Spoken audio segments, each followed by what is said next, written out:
Before we get into today's episode, let's hop into our listener corner and shout out some of our favorite replies from the previous episode.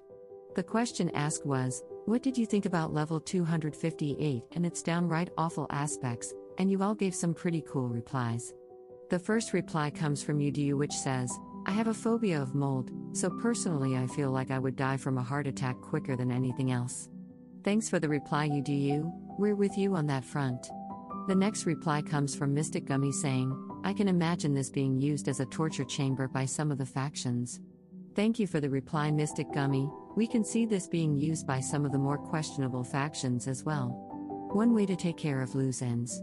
Our last reply comes from Weediemoji saying, this level is like a human-sized pitcher plant. Thank you for that reply, Weediemoji. You pretty much summarized exactly what level 258 is. We really liked that take on it. Thank you all for sending in your replies and questions. Keep them coming, we love reading them. That's all for the listener corner, so let's get into today's episode.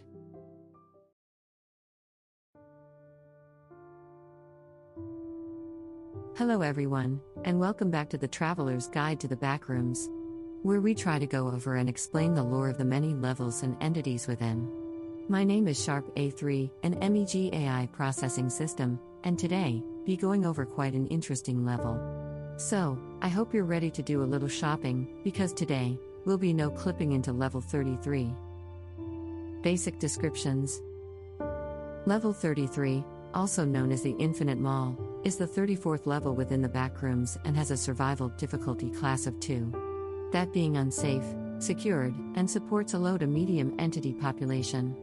Level 33 can be summed up as a very large mall landscape that breaks down in appearances, all while supporting more hostile entity life the further you go into it. So, with that bare-bones rundown of level 33 out of the way, let's get into the juicy stuff that makes up the level. Like what you could expect when you first set foot into it. Appearances. Level 33 takes the appearance of a standard shopping mall, but as you travel further into it, the interior slowly becomes more degraded until it barely resembles anything mall-like. But before we get into all of that, let's start with what you'll see when you first enter the level. Due to how the level presents itself, we believe wanderers first appear within the center of the level. This is due to how the state of decay, or corrosion state as it's documented, takes effect on the level proper. However, this should be taken with a grain of fire salt. Beginning within the first 50 miles of level 33, the mall surroundings will look relatively ordinary. You'll be met with shops lining your pathway, both unbarred and gated. It should be noted that as far as we know, there is no way to enter the gated-off shops within the level. No form of entry, be it destructive or otherwise, has been effective. Entering the accessible shops, most of which resemble their front rooms' counterparts one for one, they may have items corresponding with the kind of store they're found in, as well as some other supplies. Though most shops won't have much, if not anything at all, within them. On this note, it's unknown whether level 33 mysteriously restocks itself after some time has passed, as there isn't any info on the subject, but if most other shop-like levels are anything to go off of, there's a good chance it does. Continuing through this section of the level, the power within level 33 will be in working order, allowing you to charge any electronics you may have on your person. Food courts can be happened upon within this part of the level, though like the shops, it's a gamble how much it'll be stocked up on, if at all. So be sure to search high and wide if you come across one. So, you're slowly making your way towards the awaited 50th or so mile point. What should you expect about that corrosion state we touched on earlier? Well, as you make it towards the end of the first boundary, to keep things simple, the lights will begin to flicker randomly. The walls and general look of the setting will begin to show signs of decay. Whether that comes in the form of cracked glass displays or peeling paint, or rusting metal. The floor will begin to have puddles form, getting more frequent the further you go. More things become apparent as well, like clusters of mold sprouting up from different places and entities making their appearance within the level. So expect them to become more frequent from this point on. If all those startling things aren't enough, your mental state will begin to be affected negatively by whatever effect is at work. Audio hallucinations also start becoming noticed around this point as well. So, all of that before you even get into the difficult parts of the level, it must really suck past the first boundary, you may be asking. And yes, you would be correct. As you get around the 100-ish mile, or the second boundary, the negative mental effects and audio hallucinations become more prevalent, with visual hallucinations now becoming an issue to deal with as well. Paranoia also becomes heightened in wanderers and hard to subdue. Walls show more decay and floodwaters reaching around 2 inches in height. As you continue your travels, the cracks in the walls and flooring give way to grass and weeds sprouting about. Mold growth can be found in much greater sizes than before, so if we haven't stated beforehand, have a respirator mask on hand if you plan on traveling level 33. Reaching the 200-mile mark, the third boundary will be upon you. The walls are in utter mess with moss and cracks covering a large amount of it, along with mold overtaking entire section on its own. The flooding at this point can reach around 2 feet in height, so I hope you have boots on hand. The lighting at this distance flickers on and off for much longer, lasting minutes between operations. Which doesn't help the crippling mental state wanderers would be feeling here. Some cases compare the effects here to that of level 6's mental degradation, which is quite terrifying to deal with, especially with the added danger of entities becoming more frequent and hostile. But let's add more to this already bad situation. It's been documented that some hallucinations that are experienced here can even cause damage to the wanderer physically. The processes of said attacks are entirely unknown. It's stated that this is around the point where total mental decay or insanity tends to begin within wanderers, so please tread very lightly and carefully in both your mind and both if you find yourself here. Now reaching the fourth boundary at around 300 miles into level 33, you'll notice that the surrounding area looks as if a massive bomb went off, causing many of the walls and flooring to be destroyed, with many of which being crumbed over or littered in holes as you go. Grass reaching around 6 feet in height can be encountered here, along with floodwaters reaching just below it at 5 feet. Hallucinations get rather worse as they are not only harming you mentally and physically but are outright leading you into traps. This leads us to wonder if it's an entity or the level itself doing this to wanderers. This isn't helped by the fact that the lights will be off for the majority of the time past this point, so have a flashlight on hand if you're planning to go further into the level. Though it is noted that the lights will sometimes flicker back on every few hours or so throughout this section of the level, we can see how that wouldn't help wanderers' broken mental states here. Quite the opposite. Reaching the fifth boundary at around 500 miles away from the center, it's stated that for all intents and purposes, level 33's flooring basically becomes non-existent, though traveling on it is still possible. It's also documented that the lights from the previous areas of level 33 no longer illuminate the level, though fires that can be found below what we can only describe as a floorless floor. Yes, we don't fully understand what that means, and no, we're not going to attempt to explain it, are the main source of light within this boundary of the level. But hey, don't think that since reality is doing an upsie, the previous dangers aren't continuing to get worse, because they most definitely are. When it comes to entities, they are still very hostile and are now in extreme ambush mode on any wanderers foolish enough to have traveled this far. And don't think your mental state is out of the fight, because now hallucinations are borderline actual entities trying to kill you. We aren't sure what's going on with them at this point, so from now on, we're holding them in the same regard as actual entities. As for the sixth boundary around 750 miles from the center, firstly we have to say, what in the name of Jerry compelled you to go further into this level? You either have a death wish or carry with you the power of God and anime on your side, but we're getting off track. Around this part of level 33, you just barely make out the mall-like interior you started in so many miles beforehand. As you continue your travels, you'll begin to see pipe workings snake along the walls.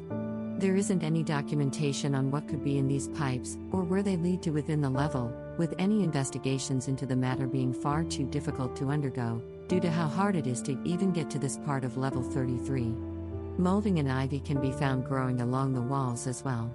The flooding and now fires that can be found here will make traversing any further even harder to do, with not only the mental corrosion still being at play, but entities begin to attack at the slightest sign of an unguarded wanderer. So basically being alone here is an instant death sentence. For a few hundred or so miles, this gauntlet of terror will be the norm until you reach the seventh and final boundary at about the 1,000-mile mark. At this point within level 33, your surroundings will become completely unrecognizable from what they started as.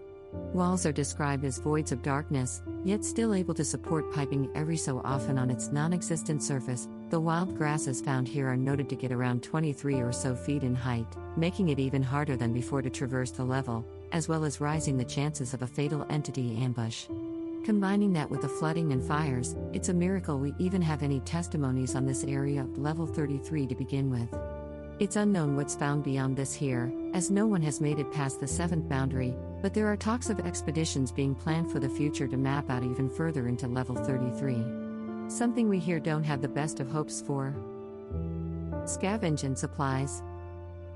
Level 33 sits in that cozy gray zone when it comes to scavenging within the backrooms.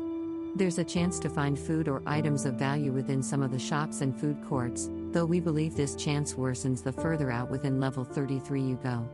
This is because the further you go within the level, the more degraded the mall becomes. We believe that as the mall becomes worse, the chance of finding items of value goes down with it, until the chance becomes practically zero. So keep this in mind while you're out scavenging here. There's also the notion of building supplies, in which level 33 has that in abundance in the form of scrap metal, electronics, and the works. Though we should state that if you or a team are coming here for said supplies, it would be best to gather it slightly away from the center, though not so far out that you're constantly being attacked by entities. This is due to having a relatively empty space, especially within a transitional area where entity sightings began to increase, would make traversing the level far easier. Now that not to say hauling a bunch of materials miles from its source won't be an extremely tedious job, the benefit of seeing an entity from further away in future trips would be clear to anyone who comes here for scavenging purposes. Entities. When it comes to entities found in level 33, well within the earlier areas at least, it's relatively tamed, though not completely safe either. Going off of the corrosion state present within level 33, the further out from the level's relative center, the more entities you'll come across, as well as their hostility. Making the further you go, that much more dangerous. For those just entering level 33, you'll occasionally come across your run-of-the-mill entities such as hounds, dullers, skin stealers, the classic lineup up and such. Though it should be stated that a larger variety of entities will begin to appear the further you go out into level 33, however, it's not stated what other entities may pop up, so it's best to expect anything to appear. So always keep your guard up. Whether that's 2 miles or 1,000 from the center. You'll never know what may pop up. Settlements and outposts. Though there are no documented settlements or outposts existing within level 33, that's not to say that one couldn't be established here, relatively easily. Within 150-ish or so miles from the level's relative center it should be somewhat easy to settle in, with the further you go out from the center, it becomes far more dangerous. That is to say if you're within a decently manned group with adequate weaponry and supplies. This is due to the further you travel out, the more entities you'll encounter, along with their variety. The environment also begins to become less accommodating to wanderers. That being the molding and general decay of the shops become worse the further out you go also.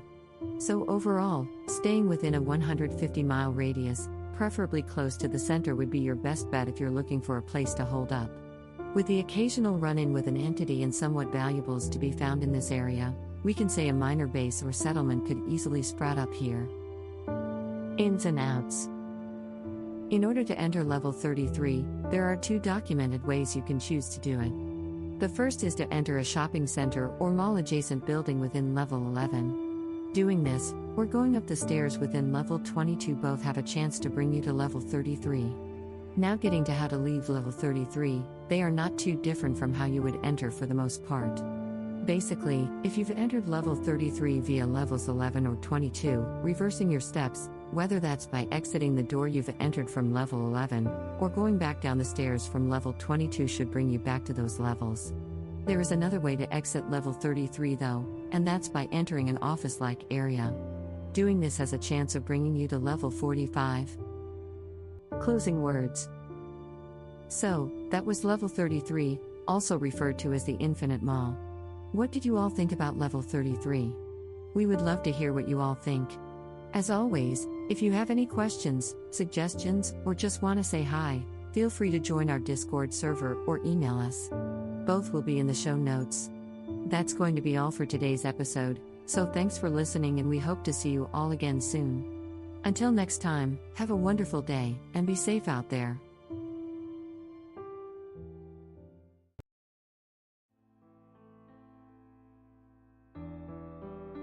would like to say a very special thank you to our patrons over at Patreon. Starting with the Wanderers at the $1 level, we have Nathan Gear, Sushi Penguini, Shelby Girl Gaming, Ridiculous, My Friends Call Me PK, EVGBs, Coconut Cluster, and Brandon Briers. As for our Junior Explorers, we have Kimmy H. Next up are our Senior Explorers at the $8 level. Starting us off, Teresa's Kylo Manny, Rachel, Nanacord, Brandon Berry, and Cassie Cast Iron Crow. Thank you all for going that extra step to support us and what we do. It's greatly appreciated. That's gonna be all from us today, so as always, thank you all for listening, and have a wonderful day.